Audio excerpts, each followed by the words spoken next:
Hey everybody, welcome back to my channel. My name is Sarah and this is my granny era. It is March 18th and I am filming my mid-month wrap-up video. I'm a few days late, but boy, have I been busy. I just feel like this month is flying by and I am not keeping up well. It's very late and I've sent everybody to bed, so I wanted to come in and make a few videos. So I have 4 books to talk about for the first part of March because I did my Mammoth. I finished my Mammoth and that took 10 days. So it took a big chunk of my first part of the month, but it was so worth it. So we'll talk about that first. That was Edward Rutherford's New York. That is what I settled on. If you saw my video about my pile of possibilities for March, you know that I was trying to decide between this one or Rutherford's other book called Sarum, or a book that was recommended by my mom by Janet Daly. I can't remember what it's called now, but it's about Alaska. And I decided on this one. I'm so glad. I enjoyed it so much. 866 pages, I think. And so, of course, just much more than I could even talk to you about right now. I have read his book on London and the experience was the same. I just kind of lived in that world for a while and I had to pick up just a middle grade kind of quick read after this that was also an American historical fiction because that's just the world I want to live in right now after reading through this. He is a fantastic storyteller. So if you're not familiar with this author, he will take a place in the world. He's got one on China, Russia, a couple on England, New York, I'm not sure where else, but he'll take a place and he will start at the earliest recorded history that we have for that place and he will build a story. And it's usually just 6 or 7 families that are the main families all throughout history from the beginnings of this place clear through until the time that he is presently writing the book.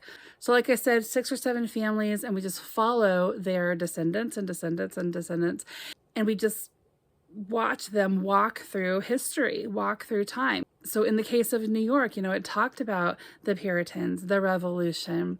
It talked about a few more wars. It talked about different buildings that had come up and come down, civil unrest, you know, looting and rioting and politicians and just, you know, of course, it ended with 9/11. 2009 is when this copy was published. So, you know, he wrote it during or shortly after 9/11. And so, of course, that features in there the Triangle Shirtwaist, Factory Fire, just things that we associate with the history of New York, right? And you just watch these families walk through those periods of history. You get, you know, big names like the Astors and the Rockefellers, and it just was fantastic. But he'll also have a thread, like in this case, he talked about the Trinity Church. And in each era, the Trinity Church was mentioned and kind of what was going on with it. Another thing that was a symbol throughout was the wampum belt. It was given to the first main character during the time of the early settlements by an Indian girl who was very important to him. And then you see that belt being passed through the generations clear up until it has an ending as well at the very end of the book. So that's kind of fun just to follow those threads as well. He establishes just a few storylines at a time and really fleshes out characters and the settings in which he places them. And so what could be overwhelming is actually just a very steady flowing story that you don't get lost, you don't get mixed up. It's just fantastic. He is such a great storyteller. I learned a ton about American history that I was not aware of. I especially enjoyed the portion on the Revolution. There was so much there that I just was not aware happened, and he did that really well. I noticed kind of this theme from the beginning through to the end, where at the beginning everything is very hopeful and sort of naive, and the atmosphere of the city and of America in general is sort of childlike and sort of innocent and new. And then as the story moves along, the language gets rougher and the stories get harsher, and it's less hopeful and more not so much. And your emotions and just the way that you approach this story changes, and the way you feel about it changes as the story goes on, because America is, little by little losing its innocence and its newness and outlook on, its place in the world and all that. And I just found that very interesting. And then to have it all culminate in something like 9/11, where we had an outside enemy come in and make us feel vulnerable. That's, I don't know, it was just very unsettling in how that all went, but so just geniusly done. I would highly recommend Edward Rutherford. It is a mammoth. If you like big books, that'll be no big deal. But if you are intimidated by the size of it, yes, it will take you 10, 12 days or so to get through it. But it is so worth it. You get so much out of this. If you love historical fiction, definitely look for him. So that was my March of the Mammoth book, and I gave it 5 stars. So going backward, I did read a couple of books for middle grade March, and one of those is this book called The Willoughbys by Lois Lowry. Now, I had never heard of this book before. I'd never even seen it before. I found it in a little free library and picked it up because I do like her other stories, right? But things that I've read from her are things like The Giver, Number the Stars, these serious, emotionally heavy books. And then I read this, and when I got done, I was just like, what did I just read? So Roald Dahl has nothing on this woman when it comes to this particular story.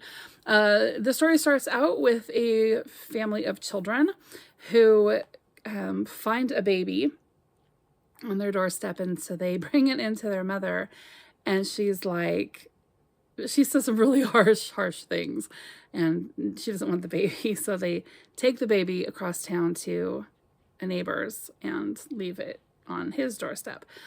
Shortly after, the family of children find out that their parents do not love them. They do not want them anymore, and they're trying to get rid of them.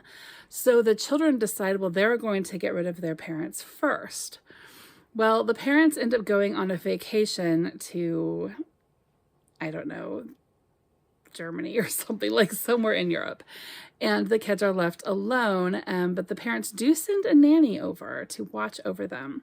Well, nanny gives them all of the love and attention, but discipline as well, that their parents did not give them. She makes them healthy food, she makes them desserts, all these things that they did not get, and they really love their time with nanny, and they do not want their parents to come back. The parents, on the flip side, are having a great time in Europe, and they do not want to have to deal with their children. So the parents make plans to sell the home, and the children can just go with it, I guess. So when the children get the home sold out from under them, they have to make another decision about where they're going to go. Nanny helps them. Other people in the story save the day. And then on the flip side, the parents don't fare so well. And it's just, there's a whole bunch of crazy, but page after page, you're just like, what is this? What is going on? What am I reading? Because it's so obnoxious, and it's so out there, and it's so nothing that anybody would actually say to people they disliked, let alone family members. But it was a fun story. I can't wait to read it to my kids.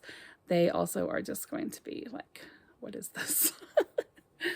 Another book that I read for middle grade March is The Breadwinner by Deborah Ellis. This is the first in a series, and yes, I have ordered all the rest after finishing this. This was a fantastic book. I gave this 4 stars. It was heartbreaking, it was shocking, it was informative, but it was fantastically done. I love that there didn't seem to be like a real political agenda per se. It was more just the author telling the facts about what was going on in Afghanistan. Now, I have been completely unaware and just totally ignorant of what has gone on in Afghanistan ever since 9/11. And even before. And this book actually talks about when they were first I don't know, invaded, or things just started getting, the Taliban started to get kind of a foothold, even in the 70s, I guess, and then later on after 9/11. And anyway, it tells the story of this young girl, lives in a family. They started off in a big, nice home where both of her parents had jobs. Her mother was able to work and had freedom in Afghanistan to, wear what she wants. She didn't have to cover anything like that. And then the Taliban started to have more influence and take more control. And it got to the point where their house got bombed out, so they had to downsize. That house got bombed out, they had to downsize again. Pretty soon, the mother was not allowed to work anymore. The father lost his university. I think he was a university professor job, because, they didn't want people in any kind of authority positions like that. And the family ended up moving into one room, kind of a tenement sort of place. And the father took a blanket down to the street every day and sold off the things that were the family's, their stuff, basically. And he also served kind of as a scribe, where he would read letters, like if someone got a letter and they couldn't read, he would read it to them, and then he would respond for them, and they could, dictate, and he would write it out. And so that's how he made money for the family. Well, he ended up getting put into prison for no other reason other than he was just educated, I guess. And so the family has to make a choice, because the mother and the other girls in the family, they're not supposed to go out unless they are with the father. It was just very, oppressive in that way. And so they actually cut off the hair of this little girl and dress her as a boy, and she goes and she takes over for her father and selling things off of this blanket and working as a scribe.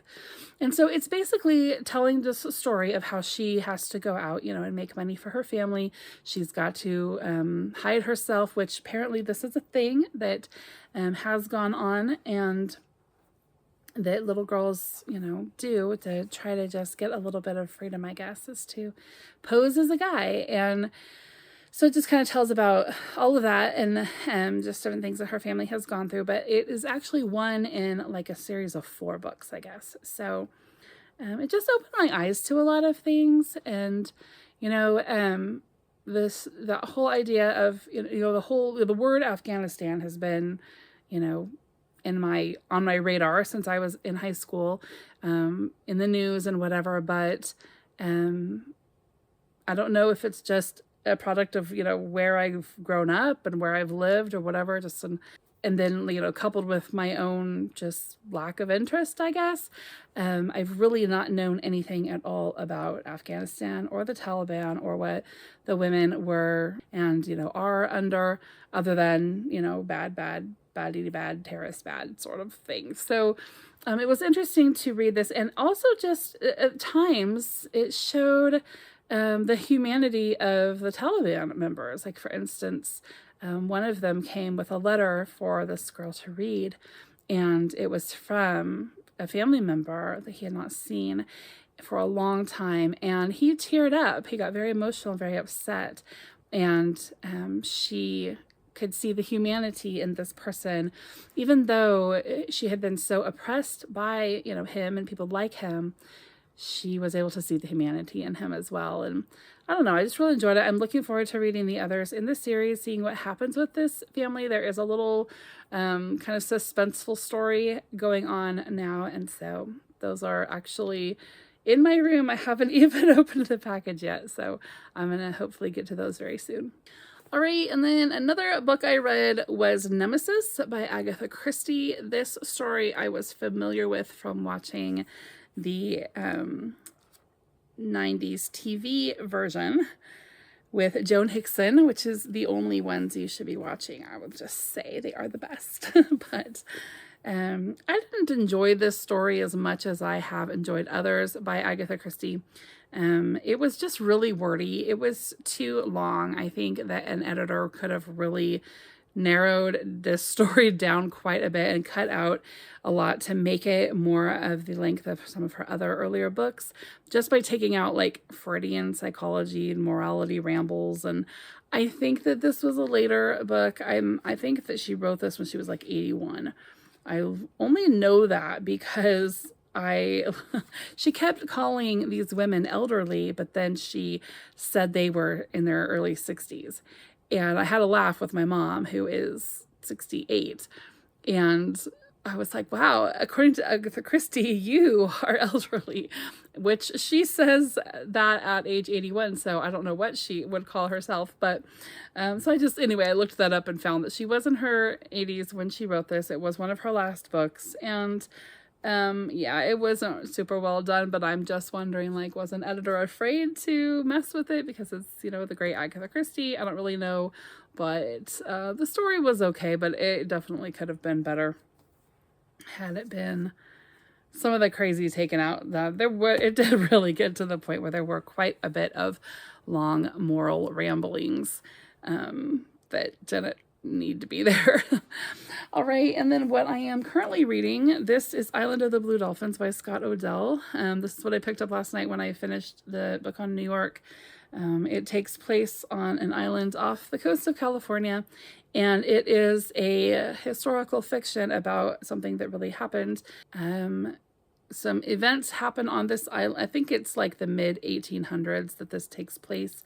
And something happens on this island where the people decide to flee. And this one girl gets left behind. Now, I don't know what happens in the book because I'm not too far into it, but there's a little foreword in the front by Lois Lowry that, of course, gives spoilers. So I read a little bit of it and then put it away because I didn't want to get all the spoilers. But she says that this woman in history in the late 1800s, I guess, turned up, or they found her. I think an expedition actually found her on that island. She had been living by herself for like 20 years, and she couldn't communicate because the language she spoke was something that nobody was familiar with. It was just, significant on that one island, and everybody was gone, and nobody knew. And so through a series of gestures or drawing pictures, I don't know what she did, but she communicated to them that she had been there for a couple of decades by herself. And so in this story, she's a very young girl. In real life, I guess some people said she was in her 30s and some people said she was like elderly. But in this story, she starts out as a 12-year-old girl. And so it will be very interesting to read. I'm enjoying it so far. This was recommended to me by my 13-year-old daughter, Cynthia. She loves Scott Odell's books. She's read several of them and adores him. I remember when this was a popular book when I was in grade school, I think like 5th grade. It was on our Battle of the Books list. But it was... Looks like the copyright was renewed in 1988. That'd be just about right. I would have been 9 years old. And so I think what they did was they took Newbery Award winning books and put them all on this reading list for us.